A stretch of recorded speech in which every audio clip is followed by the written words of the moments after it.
About 30 কোটি টাকার পর্যটন চিকিৎসা। ওদের একটা হেলথ নিজস্ব ইউনিভার্সাল মিজোরাম একটা হেলথ স্কিম রয়েছে আয়ুষ্মান ভারত ছাড়া, সেটা ওরা এখানে ব্যবহার করতে চাইছে, কারণ এখানেই চিকিৎসা প্রণালীগণ দেব, সেই সুযোগের সদ্ব্যবহার ওনার সঙ্গে বৈঠক করার এটাই কারণ।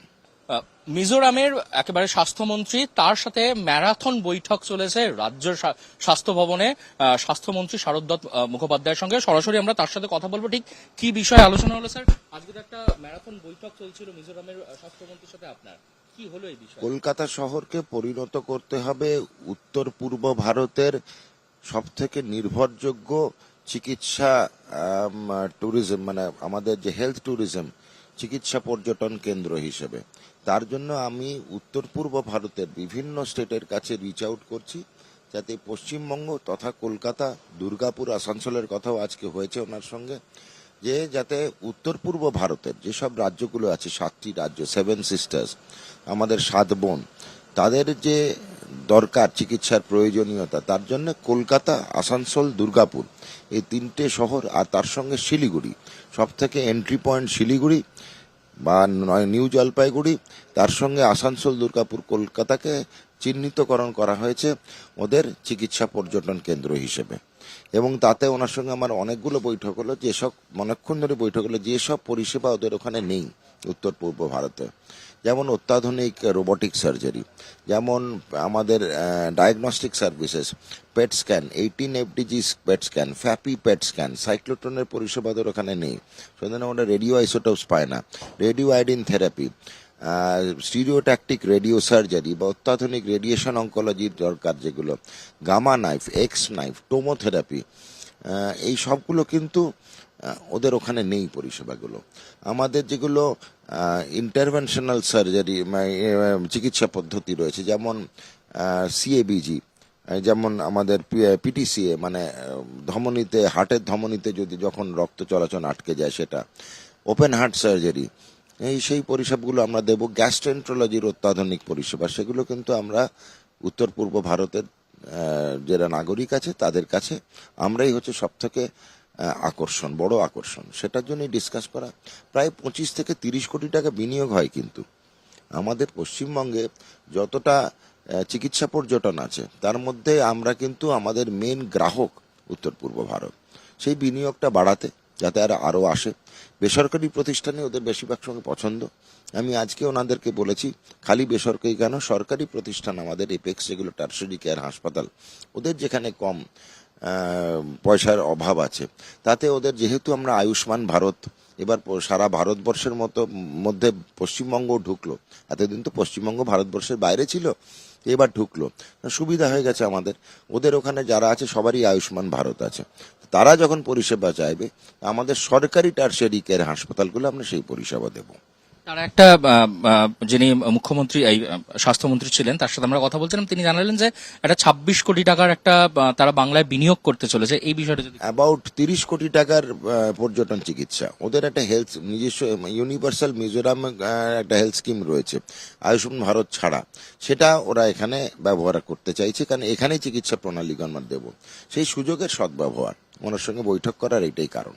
আচ্ছা, আরেকটা বিষয়, সেটা হচ্ছে যে সেবাশ্রয় নিয়ে বারবার আপনাকে সরব হতে দেখা গেছে, যে তার মধ্যে অনেক কিছু অবৈধ কার্যকলাপ হচ্ছিল। এখন আরেকটি একবার চাঞ্চল্যকর তথ্য উঠে আসছে স্যার, যেখানে দাঁড়িয়ে এক মহিলা, যিনি মহেশতলার বাসিন্দা মালতী দেবী, তিনি অভিযোগ করছেন যে তার সেবাশ্রয়ে গিয়ে সেখান থেকে চিকিৎসা করানোর পর তার পা বাদ দিতে হয়েছে, এবং অভিষেক বন্দ্যোপাধ্যায়ের দফতরে তিনি গিয়ে বারবার তার কাছে দরখাস্ত জানিয়েছেন, কিন্তু তার বলা হয়েছে এটা ছোট বিষয় বলে তাকে সেখান থেকে গ্রাহ্য করা হয়নি। কি বলবেন এই বিষয়ে? আজকে আমি 3টে থেকে 5টা অব্দি জুনিয়র চিকিৎসকদের নিয়ে, ওদের যারা সিনিয়র রেজিস্ট্রার আছে, সিনিয়র রেজিস্ট্রারে একটা পোস্টিং হয়, বন্ড পোস্টিং বলা হয়, সেটা নিয়ে ওদের সঙ্গে একটা দীর্ঘ বৈঠক ছিল। সেই বৈঠকের মধ্যে ওদের সঙ্গে আমি আলোচনা করেছি, এই সেবাশ্রয়ের নামক যে নাটকটা হয়েছিল, তাতে ওদের কাছ থেকে আমি খবর চেয়ে পাঠিয়েছি যে কারা কারা ইনভলভ ছিল, কোন ডাক্তাররা ওখানে গিয়েছিল, এবং তারা কোন বিজ্ঞপ্তির আধারে ওখানে ultrasonography machine, X ray machine নিয়ে গেছিল। ওদের কাছে বক্তব্য যে এখানে কোনো মডার্ন মেডিসিনের চিকিৎসক যায়নি, কোনো আয়ুর্বেদিক বা হোমিওপ্যাথিকের পাশ করা চিকিৎসক যায়নি, হোমিওপ্যাথি আয়ুর্বেদিকের পড়ুয়ারা গেছিল এবং এখানে জুনিয়র ডাক্তাররা যারা গেছিল তারাও একমত যে এইভাবে চিকিৎসা করা ওখানে উচিত হয়নি, এটা সম্ভব না, এটা উচিত নয়।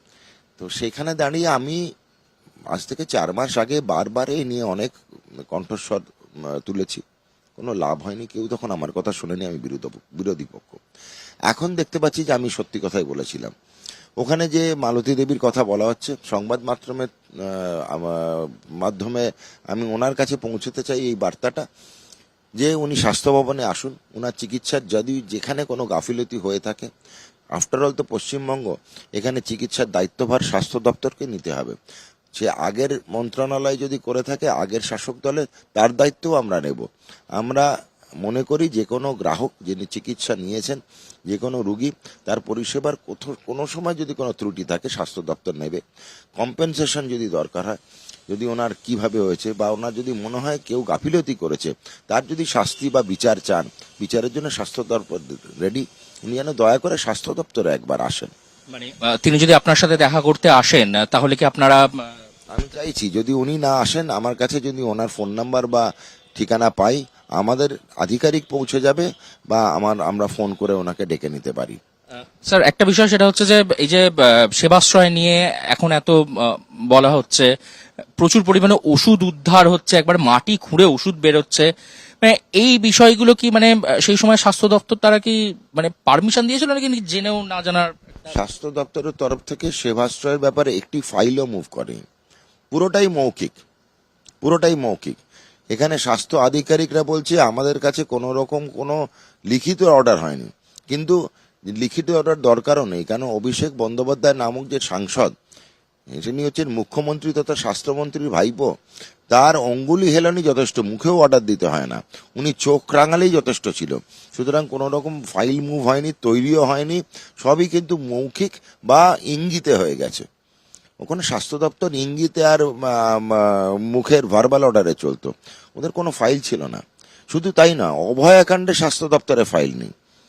এখানে তলব করে তদন্ত করে দেখা যাচ্ছে যে অভয় কাণ্ডের যে তথ্য প্রমাণ লোপাট করার জন্য ক্রাইম সিন ভেঙে ফেলা হলো, সেটাও লিখিত অর্ডার নেই, সেগুলো মৌখিক। ইন্ডিপেন্ডেন্স ডে প্যারেডে কে আসবে সেটা ব্যাক ডেটে একটি ভুয়ো অর্ডার বেরোলো, সেটা হচ্ছে অনলি স্বাস্থ্য দপ্তরের অর্ডার, আর কোনো অর্ডার নেই।